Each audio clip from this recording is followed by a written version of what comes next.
From the JAMA Network, this is JAMA Clinical Reviews, interviews and ideas about innovations in medicine, science, and clinical practice. Hello, and welcome to our listeners around the world. You're listening to the JAMA Clinical Reviews podcast. Thanks for joining us. I'm your host, Dr. Karen Lasser, professor of medicine at Boston University and senior editor at JAMA. Today, I am joined by Dr. James Stein, who is professor of cardiovascular research at University of Wisconsin School of Medicine and Public Health, and will be speaking about familial hypercholesterolemia. You can find a link to the article in this episode's description. Welcome, Dr. Stein, to this JAMA Clinical Reviews podcast. Thanks for having me. It's our pleasure. So to begin with, what is familial hypercholesterolemia and how common is it? Yeah, that's a great question and a great place for us to start. I think familial hypercholesterolemia is best understood as a family of genetic disorders that are characterized by impaired hepatic clearance of low-density lipoprotein particles, and they are due to pathogenic variants that affect LDL receptor function. So those genetic variants impair LDL particle clearance, and as a result, people have high levels of LDL and accelerated atherosclerosis. It affects about 1 out of every 250 to 1 out of every 350 people. Great. And it sounds like the homozygous familial hypercholesterolemia is much rarer, however, correct? Yes, homozygous familial hypercholesterolemia, or FH, is much less common. It's found in about 1 out of 160,000 to 1 out of every 500,000 people, depending on the study. Got it. Now, what is the morbidity and mortality associated with familial hypercholesterolemia? So that's what's most important, I think, for our listeners to think about, is that when a patient has heterozygous familial hypercholesterolemia, one gene abnormality, they have elevated LDL cholesterol levels from birth. So about half of men have a fatal or non-fatal cardiac event by the age of 50, and about 1/3 of women have a fatal or non-fatal coronary event by the age of 60 if left untreated. And how is familial hypercholesterolemia diagnosed in primary care settings, and should we be screening for it? Although FH is considered a genetic disease, in clinical practice, most patients are diagnosed by their phenotype. So they're diagnosed because they have a screening lipid panel and their LDL cholesterol comes back at 190 milligrams per deciliter or higher. And in conjunction with a personal or family history of premature atherosclerotic cardiovascular disease, so a father, a brother, a first-degree relative who had a heart attack or coronary revascularization before they were 55 years old, or a mother, a sister, or other first-degree female relative before the age of 65 years. So very high LDL cholesterol over 190 with a family history of premature heart disease or personal heart disease. And can you talk a little bit about the new 2026 ACC/AHA dyslipidemia guideline and what sort of lipid screening that recommends and how that's changed? Sure, absolutely. So the ACC/AHA guidelines predominantly focus on adults at risk for heart disease, but they did talk about universal lipid screening. And in agreement with pediatric guidelines, they recommend universal lipid screening one time in children between the ages of 9 and 11 years old, typically with a non-fasting total and high-density lipoprotein cholesterol level or a fasting lipid profile, and then follow-up checking every 5 years or so, starting at the age of 19 years. Where the guidelines are a little more aggressive this time around is in children who have a first or second degree relative who have known or suspected FH. So typically a family member who has a genetic diagnosis or a very high LDL cholesterol level. And the guidelines recommend screening as early as the age of 2. Mm-hmm. And when should genetic testing be considered? That's a complicated question. The disease is genetic.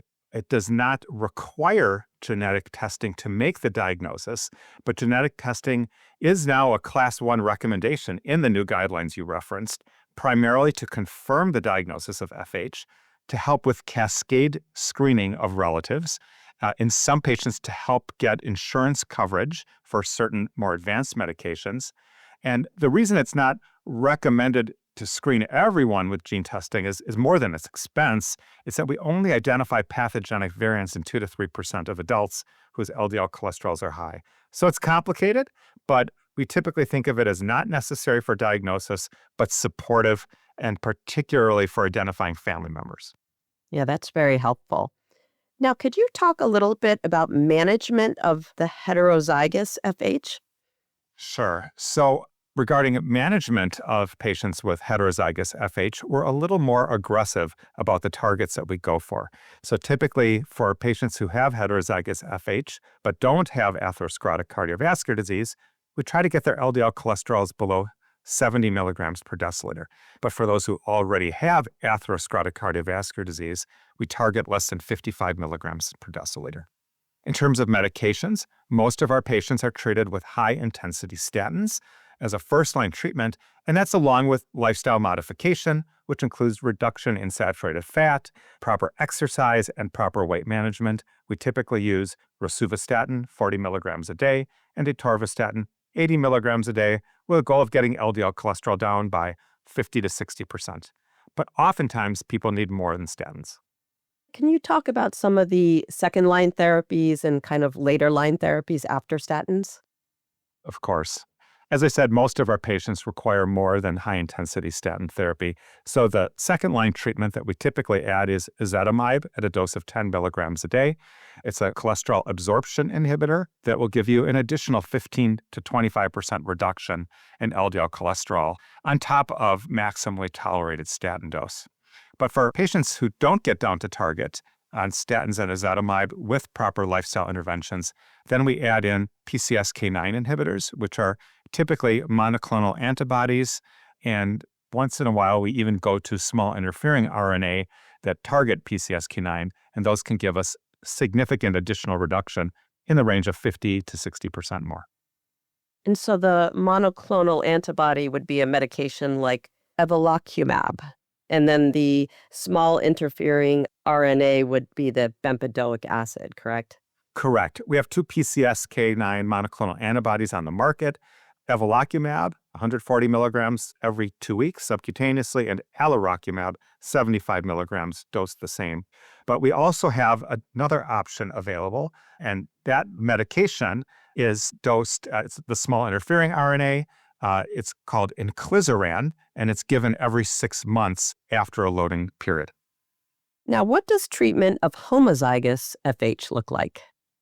Homozygous FH is a little more difficult to treat, and this is where I highly encourage getting lipidologists and specialists involved, in large part because the medicines I just spoke of all act through the LDL receptor and take advantage of residual LDL receptor activity. But patients with homozygous FH typically don't have much residual LDL receptor activity because they have two abnormal genes that they've inherited from their parents. So statins tend to not be particularly effective, nor does ezetimibe or other agents. Although we try them, we pretty quickly move on to PCSK9 inhibitors. And if we don't achieve target, we move ahead to ANGPTL3 inhibitors like evinacumab, which is an intravenous treatment that's given monthly, or less commonly, lamidopide, which is an oral medication daily. They're both approved by the FDA specifically for FH, but they have some complexity to using them and to getting them covered by insurance companies. Is there anything else you think generalists should know about FH that we haven't talked about? I think the most important thing that general physicians should know is that starting treatment at a young age is highly effective and highly impactful at reducing cardiovascular disease events. Probably the best study that we have looked at people who were diagnosed with FH between the ages of 8 and 18 years of age, and then looked at what happened to them by the time they were 39 years of age and compared them to their parents. And what they found is that by the age of 39 years, their parents who had FH only had about 74% survival free of heart disease, whereas those on statins had 99% disease-free survival and actually didn't have any deaths due to cardiovascular disease. So starting statins at a young age is very impactful. I'm Dr. Karen Lasser. I've been speaking today with Dr. James Stein from University of Wisconsin School of Medicine and Public Health about familial hypercholesterolemia. You can find a link to the article in this episode's description. This episode was produced by Daniel Musisi at the JAMA Network. To follow this and other JAMA Network podcasts, please visit us online at jamanetworkaudio.com or search for JAMA Network wherever you get your podcasts. Thanks for listening. This content is protected by copyright by the American Medical Association with all rights reserved, including those for text and data mining, AI training, and similar technologies.